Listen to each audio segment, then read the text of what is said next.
Hello everyone, welcome to Diva classes. This is Divya Vadvani. Today we'll be studying about Refugee Blues, the poem by W.H. Auden, and this poem is for ISC Modern English.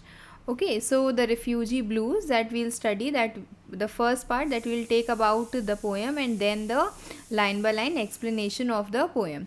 So, Refugee Blues, the poem that was written by the British poet W.H. Auden.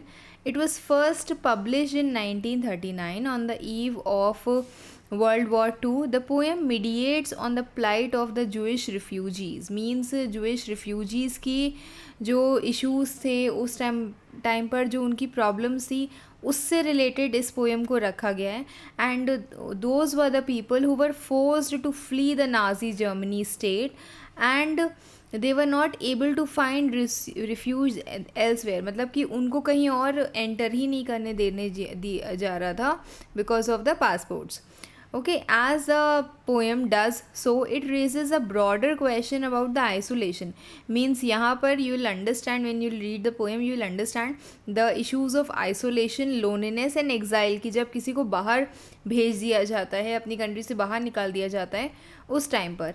It depicts the trauma and the pain of being forced to leave home. Means just because ki the war is going on in your own nation, so the issues regarding that and then how it leads to leaving your own home where you were living for so many years, that pain has been told here, and of being unable to find a place of safety, and then elsewhere you are not able to find any place of safety or security just because of the violent and the uncertain world situations.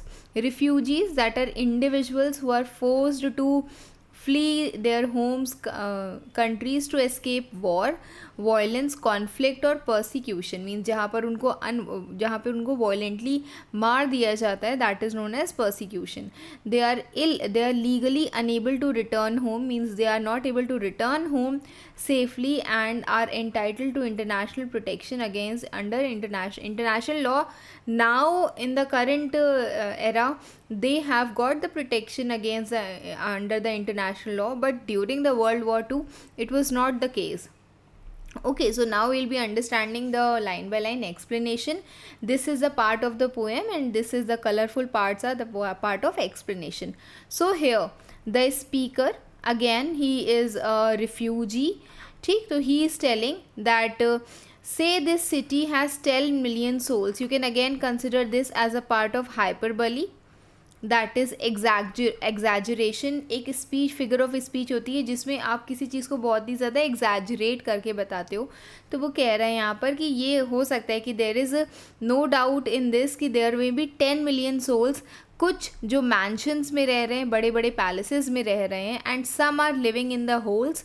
ठीक, yet there is no place for us my dear, yet there is no place for us. Means यहाँ पर the speaker is telling about his grief, about his pain, about his agony, that no doubt there are 10 million souls in this place, but still कुछ जो बड़े बंगलों में रह रहे हैं, that tells about the wealth and the privilege, उसका ये सिम्बल है. ठीक है, and some are living in holes, means some are living in the poor condition, poor state, that is poverty, and there is no place. और still कुछ बड़े bungalows में रह रहे हैं, कुछ पॉवर्टी में हैं, लेकिन स्टिल स्लम एरियाज़ में, but still there is no place for us, there is no place for us. Okay, तो ये जो पार्ट है, this is a figure of speech जहाँ पर मैंशंस और होल्स, पॉवर्टीज़ की बात की. तो ये पूरी स्टेटमेंट एक एंटीथेसिस है जहाँ पर आप दो ऑपोजिट चीज़ों को साथ में रखते हो, दो ऑपोजिट आइडियाज़ को साथ में रखते हो, गरीबी और अमीरी. ठीक है, एज हेयर. देन फिर वो कहता है कि once we had a country, now earlier now he is talking about the Nazi Germany now, and he is saying that पहले एक कंट्री थी. अच्छा ठीक है, just let me just first explain you कि जो सिचुएशन में वो है उसका मतलब क्या होता है. ठीक है, तो we were talking about Nazi Germany, the German race, and later the Great German Reich was a German state between 1933 to 45. जिस टाइम पर you would have studied this in the contemporary world history, जिसमें Adolf Hitler and the Nazi party controlled the country. Transforming it into a totalitarian dictatorship, मतलब कि the entire nation was led by Hitler. ठीक, उस time पर जो वहाँ के लोग जो थे, जो रह रहे थे उस टाइम पर, मतलब एक पॉलिटिकल पार्टी एंड हिटलर ने मिल करके नाजी जर्मनी का नाम जो था जर्मनी का, वो that was kept as Nazi Germany. It was known as a place.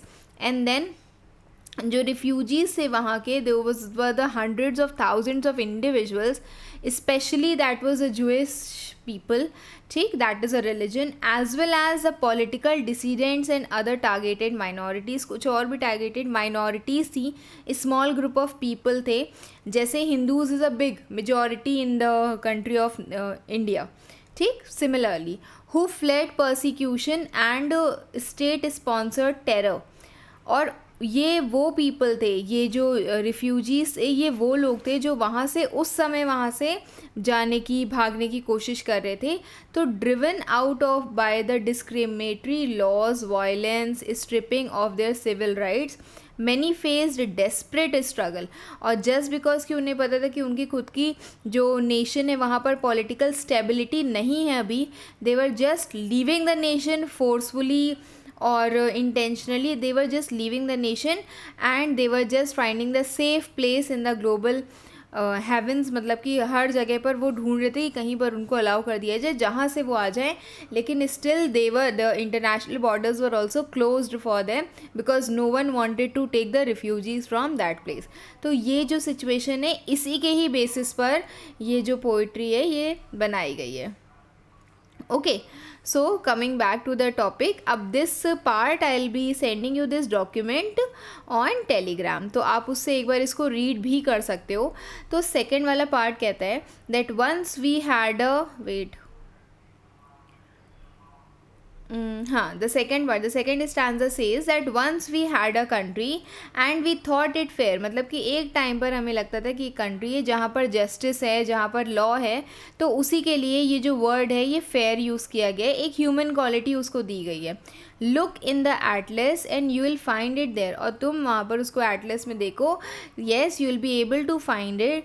But अब हम लोग वहाँ नहीं जा सकते, जस्ट बिकॉज कि we have left that place, तो now there is nowhere else, we are just finding refuge at some other place. हम उसको ढूंढ रहे हैं लेकिन हम उसको कहीं पा नहीं सकते हैं, that peace, that place, that settlement, we are not able to find anywhere, ठीक है। Then next third part says that in the village churchyard there grows an old yew, old yew is the tree like this, ठीक, तो इसकी बात हो रही है यहाँ पर। एंड विलेज चर्चयार्ड के पास में, तो it is the place like this, तो इसमें बोला गया है that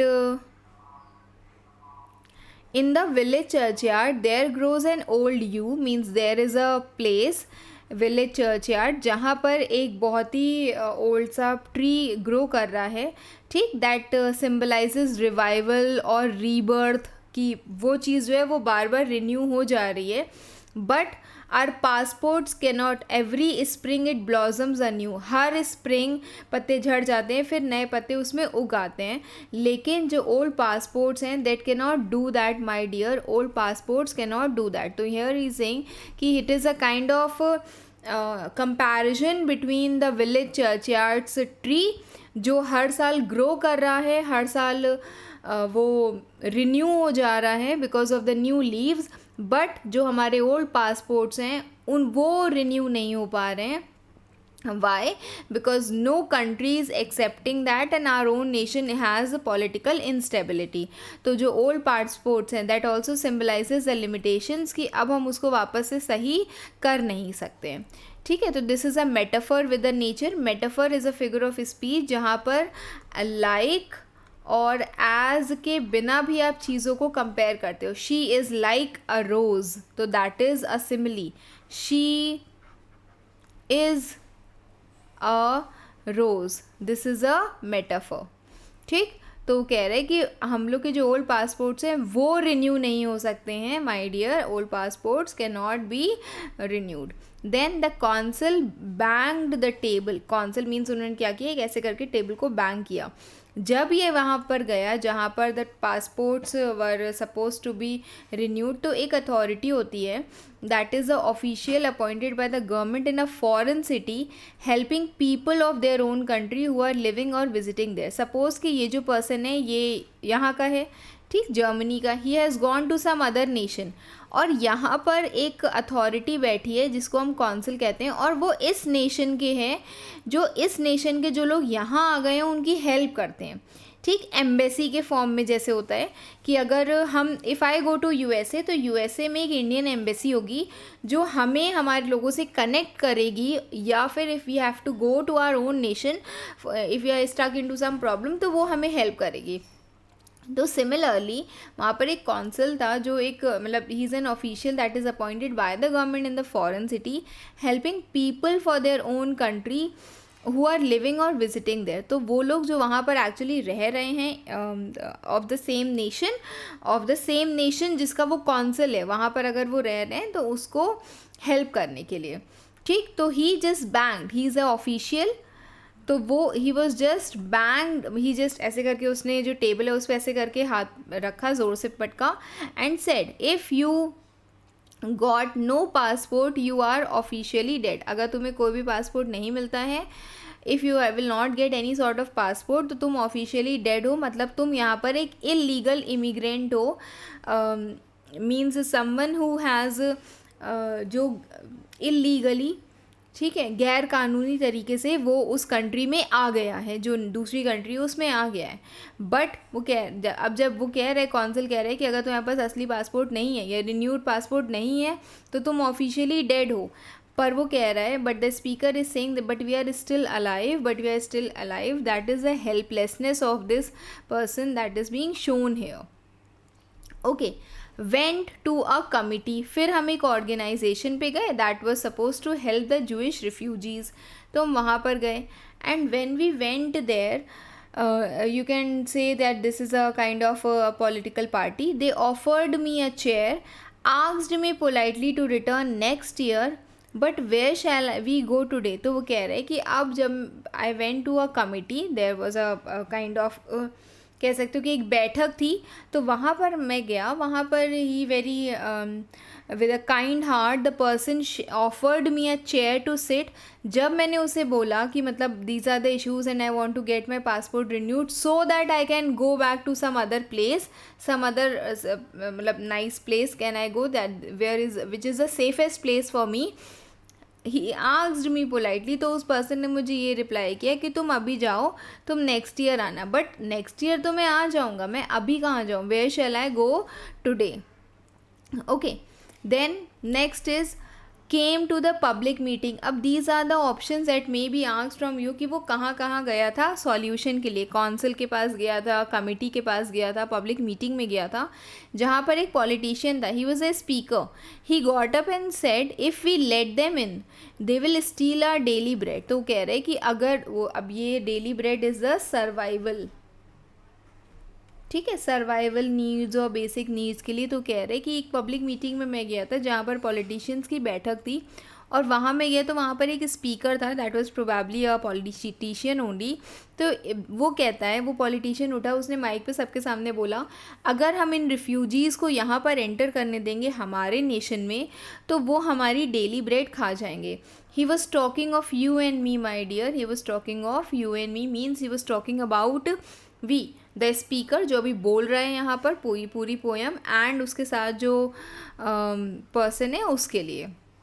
then thought I had heard thunder rumbling in the sky, it was Hitler over Europe saying they must die, O we were in his mind my dear, O we were in his mind.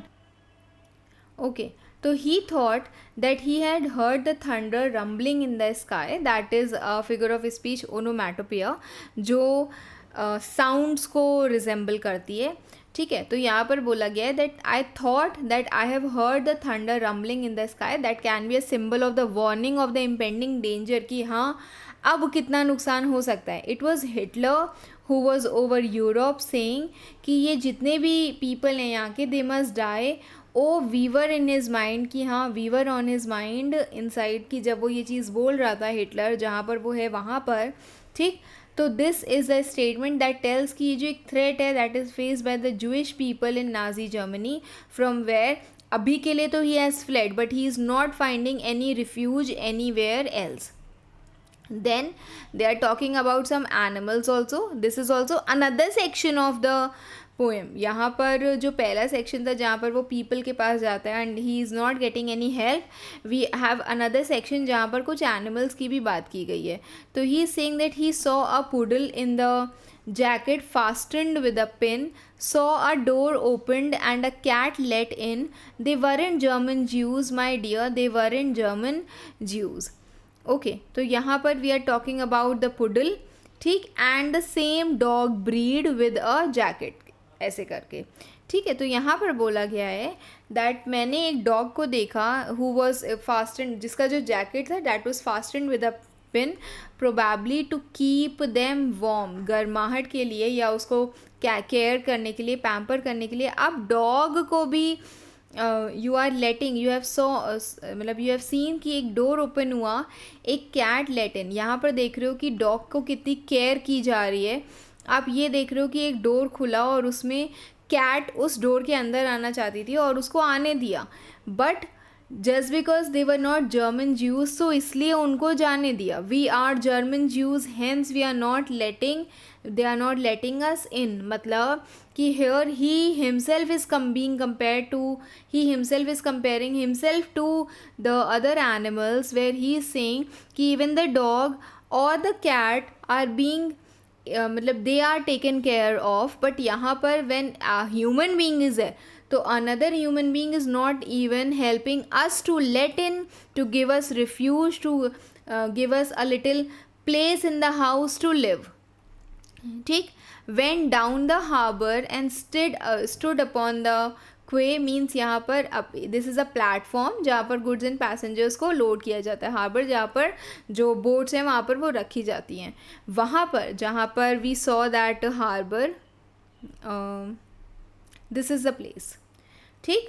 You can see कि यहाँ पर इस area में somewhere the goods and the passengers would be coming off the sea, this off the boat, ठीक, sorry the ship, ठीक है. तो यहाँ पर वो कह रहा है went down the harbour, I went there, जहाँ पर वो हार्बर एरिया है, एंड वहाँ पर आई सॉ द क्वे, जो प्लेटफॉर्म था जहाँ पर गुड्स एंड पैसेंजर्स को लोड किया जाता है या लोड ऑफ या ऑन किया जाता है.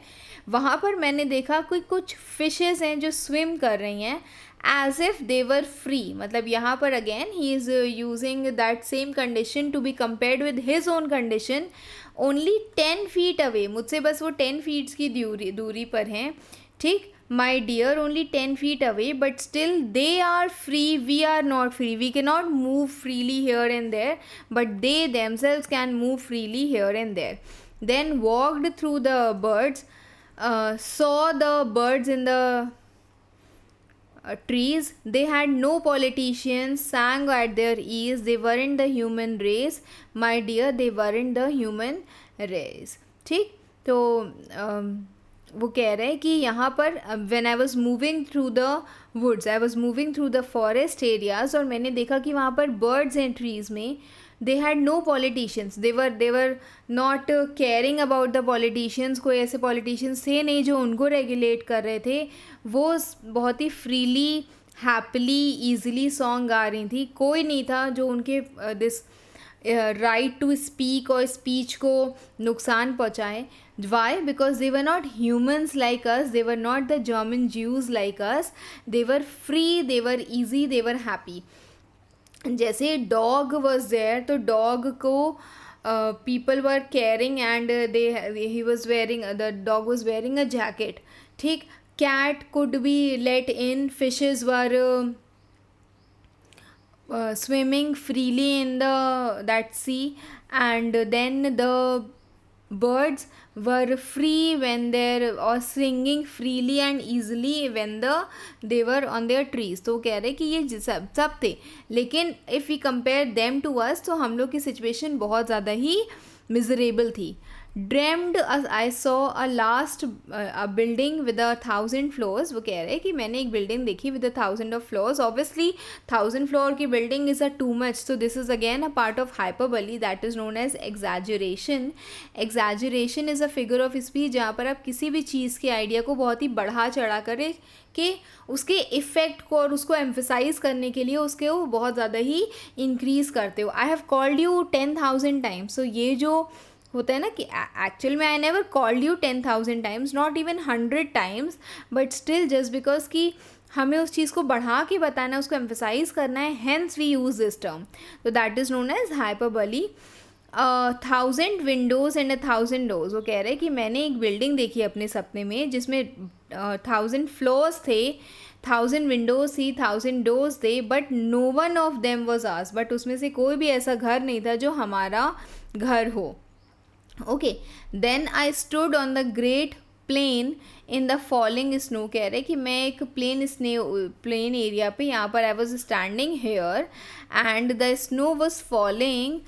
10,000 soldiers March two and fro. वहाँ पर 10,000 soldiers were marching from here to there, from there to here, here to there, looking for you and me, and they all were searching for you as well as for me, my dear, just for the purpose of killing us. So they were searching for you as well as me.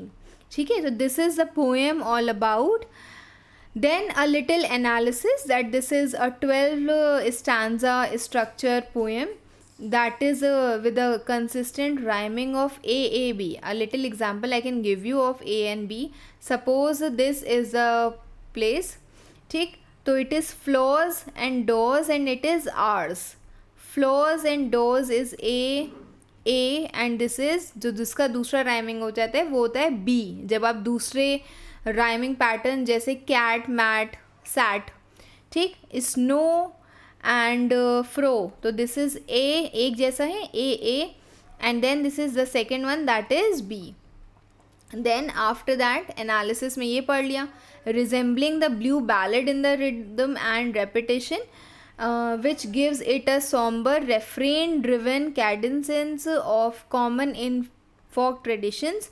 ठीक, this is more musical and than typical modernist free verse. So this is a kind of analysis, poem analysis. वैसे तो ये rhyming patterns कभी पूछे जाते नहीं है, but still for the purpose of information you should know that. Then tone and perspective, it is resigned yet urgent, conveyed through the repeated use of my dear that personalizes collective trauma of everyone, like they are telling about everyone, all the issues. ठीक, the intimate address contrasts with the impersonal forces of bureaucracy and war. bureaucracy जहाँ पर war the soldier वाला जो last paragraph था, bureaucracy where you can find कि rules regulations इतने ज़्यादा हैं, committee है, politicians है वहाँ पे, that creates emotional tension without veering into sentimentality. People are not emotional, they are not personal, they have just bureaucracy with them. Impersonal nature ज़्यादा है इस पूरे पोएम में. Then engagement with the modern concerns, ठीक, this poem grounds political horror in the daily humiliations, passports, committee meetings, public speeches. तो वहाँ पर ये जितने भी issues होते हैं, they may also be violence tangible, जो आप देख सकते थे उस टाइम पर, उस एरा में देख सकते थे. It critics nationalism and institutional inertia that issues is still relevant in the contemporary migration debates. कि जब भी आप माइग्रेशन के लिए जा रहे हो, some other city you want to go और nation you want to go, तो वहाँ पर ये इश्यूज़ दोबारा से आते हैं. ठीक है. They also emphasizes irony through juxtaposition, nature की फ्रीडम एंड ह्यूमन की confinement, human who is not able to move free from here there. ठीक. पेट्स ग्रांटेड एंट्री, रिफ्यूजीज़ को वो चीज़ डिनाई की गई थी. दीज कॉन्ट्रास्ट जो हैं वो मॉरल एब्सर्डिटीज़ को मतलब शो कर रहे हैं यहाँ पे. Then is symbol of nature, animals हो गई, नेचुरल साइकिल्स हो गई, they continue, they symbolise continuity and liberty, underscoring the refugees dislocation. जो नेचुरल साइकिल है, मतलब कि बर्ड्स हैं, फिशेज़ हैं, ट्रीज़ हैं, वो वहीं पर ही रह रहे हैं, उतने ही एरिया में वो लोग हैं, लेकिन जब आप रिफ्यूजीज़ की बात करते हो उनको उन्हीं के ही जगह से हटा दिया गया है. द यूर्स ट्री का जो रीबर्थ है, that tells permanence, okay, but वो जो एक्सपायर्ड, मतलब उसका जो रीबर्थ है वो परमानेंस ऑफ एक्सपायर्ड पासपोर्ट्स को के लिए एक मॉकरी के जैसा है, क्योंकि वहाँ पर ब्यूरोक्रेसी ज़्यादा आ गई है, that is unnatural and rigid. Next is the political critic, जैसे द काउंसिल हो गया, द कमिटी हो गया, द पब्लिक स्पीकर्स हो गया. They represent different phases of institutional refusal, कि कहीं पे भी आप इंस्टीट्यूशंस में जा रहे हो, सम ऑर्गेनाइजेशन जो आपकी हेल्प करे, तो वो भी नहीं कर रहे हैं. They are just collaborative in excluding you from the place, excluding the German Jews. This layered critic avoids singling out one villain, implicating society broadly. मतलब कि यहाँ पर वो पूरी सोसाइटी, सिर्फ एक पर्टिकुलर विलन नहीं दिखा रहे हैं यहाँ पर. दे आर टेलिंग कि the entire society was against their life. Than less discussed angle, जो यहाँ पर चीज़ें ली ही नहीं गई हैं, that is the speakers constant movement without resistance, highlighting the helplessness internalized under systematic erasure. हर जगह से उसको मना किया जा रहा है, but still everywhere he is going without resisting himself. वो जहाँ जहाँ से हेल्प मांग पा रहा है वो उस चीज़ को मांग रहा है. फाइनल इमेजरी, जहाँ पर the snow covered plain is there, the last stanza, ठीक, that evokes both Nazi manhunts, means जो यहाँ पे सोल्जर्स की बात की गई है जो इनको ढूंढ रहे हैं, and existential isolation merging political and metaphysical dread, कि वो ये यहाँ पर अकेले हैं लेकिन यहाँ पर so many soldiers are there who are searching for them. Then repetition as device, everywhere the refrain, this is a figure of speech जो बार बार repeat हो रही है, no place for us, accumulate meaning, turning personal sorrow into a broader indictment of social failure. The society is not accepting us, so वो पूरा failure इसमें show किया गया है. Then the relevance to post 1900 theme, जैसे कि identity हो गया, the person is not accepted, वो कह रहे हैं कि अगर तुम्हारे पासपोर्ट्स रिन्यू नहीं हो रहे हैं तो यू आर डेड, ठीक. बॉर्डर्स की बात हो गई, स्टेट एरेजर की बात हो गई. They are using irony and accessible form to confront dehumanization. This is an approach that anticipates later documentary and witness poetry. तो these are the basic things that were in the poem, ठीक है. This is the introduction part जिसमें आप समझ पाओगे दोबारा से. You can re read it again. I will send you this document on Telegram. Okay, I hope you all have understood this poem. Little you will read out every day, तो थोड़ा थोड़ा करके आप इसको पढ़ोगे तो you will be able to understand that. Okay, keep preparing. Best wishes. Thank you.